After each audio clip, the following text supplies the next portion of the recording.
In this episode, we're taking a look at something that is a once-in-a-lifetime opportunity. You don't want to miss it because it's taking the world by storm. This is a picture in 1,000 words.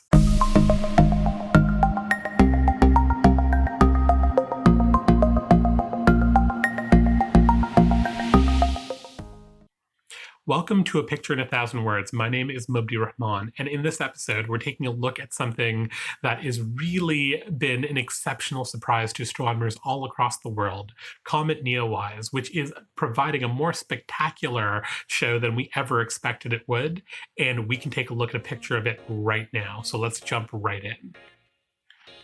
So this is a picture of Comet NEOWISE taken by a friend of mine, Sam Schmidt, who just took it with a normal camera. So let's zoom out a bit. And this picture is just taken with a normal, camera that you can buy at a camera store with no special lens, and all the colors are exactly like you would see them with your own eyes. And so the angle here that we're taking a look at, this is about 27 degrees on a side, and this is just like as if you were staring at the sky. There's no real magnification that we're seeing here. And all the colors are pretty much like what you'd see. So a camera is a little more detailed. So if you take a look at, for instance, different stars, you can see that they have a little bit of color, and that's harder to see with your naked eye, but for the most part, it's all the same.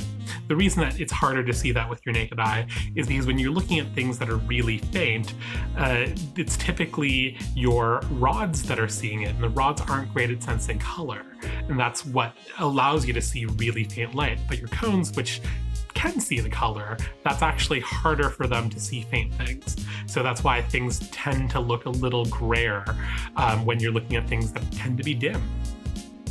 So this is a picture that was taken at sunrise, and you can see all of the morning dawn kind of coming up, and a little bit of a dusty morning, and you can see on this side it's a little harder, and the sun will be coming up from something like that angle, and the star of the show is this thing right over here. This is Comet NEOWISE, and it is the brightest comet that we've been able to see from Earth since 1997, and that was Comet Hale-Bopp back then that we were able to see. And this has been putting on this spectacular show for the first time in 23 years or so. And so Comet NEOWISE was named because it was discovered by the NEOWISE survey, which was a survey that was taken with the WISE space telescope. And so that's a space telescope that is going and surveying the entire sky in the infrared. And they have an extended mission, and that extended mission was called NEOWISE.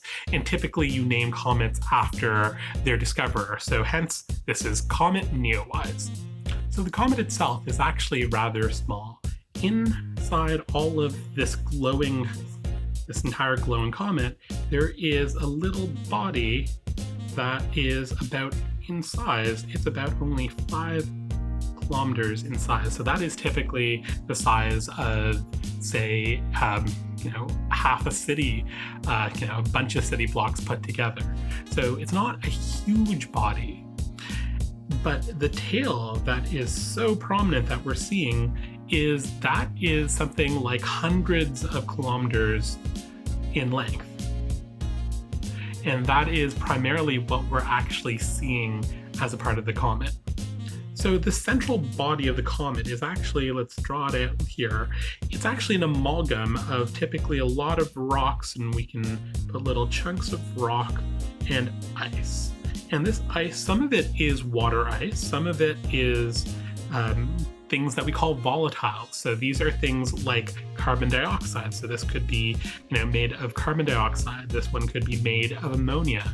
And the reason that they're called volatile is that they all melt at fairly low temperatures. So you don't need a lot of heat or a lot of energy to make it go from an ice or a solid to a liquid or a gas. And once it's a liquid or a gas, it's not really connected to this big rocky ball anymore. Now, when the sun shines its light and the comet gets closer and closer to the sun, what you end up getting is a lot of heat from the light of the sun starts to melt some of this down. and the ices in the volatiles start to melt. And they start to create sort of a haze around the comet, which you can see over here. And that haze around the comet is called the coma. In fact, coma is where the word comet gets its name from. But now you have all of this haze and all of these unbound liquids and gases that are made from the volatiles. And now you can then have the solar wind. So these are high energy particles that are being shot away from the sun at high temperatures, and they're going to push all this gas out. You can imagine if the green was the solar wind, it would start pushing this gas further and further out, and that's what leaves the gorgeous tail that we end up seeing, and it is so characteristic of a comet. Interestingly, as this happens, as you have more and more of the sun's light being hit on the comet starts to turn darker and darker because all of the light stuff are usually the volatiles, and what's left over is blacker and more tar-like. But what that means is that it will be more efficient at absorbing more of the sun's light and will make the comet body, or the nucleus of the comet, that is the central part, much hotter. And as it becomes more hot, more things will start to melt, and you'll have an even brighter cometary tail. And that's what we're seeing happen as the comet passes by the sun. And this is actually what makes it so difficult to predict how bright comets are going to be. In fact, this comet is already 16 times brighter than when we predicted when it was first discovered. It was first discovered about a few months ago, back in March 27th of 2020. At that point, it was about 250 million miles away. It's now only about, somewhat a little over 100 million miles away. So we discovered it not that far from us, and we couldn't predict how bright it was. And that's because the brightness of the comet depends on how much of the volatiles and how much of this stuff that is going to be sent outward, how much it's already lost, how much it's been able to melt already, and how much all of that is scattering the light. Because at the end of the day, the comet's tail, all of the light that's in the comet's tail is basically just scattered and reflected sunlight. Much like the moon and much like any of the other planets, all that's happening is the sun is sending its light over in beams, and that is scattering on all of the gas and the dust and the liquids that we see there, and that's what we're seeing. So this comet was born in the outer solar system, and it's theorized that it came from a cloud of little grains of dust outside of Neptune. So if we imagine if this was the sun over here, and let's put Earth, let's make Earth blue, and let's say that Earth was something over here, and then let's throw Jupiter in there, because why not? Jupiter is a nice big thing. And then this comet over here, let's make the comet blue, probably formed somewhere out there. So if the Earth is about 8 light minutes away from the sun, this comet formed in this part of the solar system that it can be anywhere between 10 light days or all the way up to about 1 light year. So it's a fairly partially large area that we're not fully sure it exists. And part of the reason that we're not fully sure that it exists is because it's really hard to try to see anything out that far.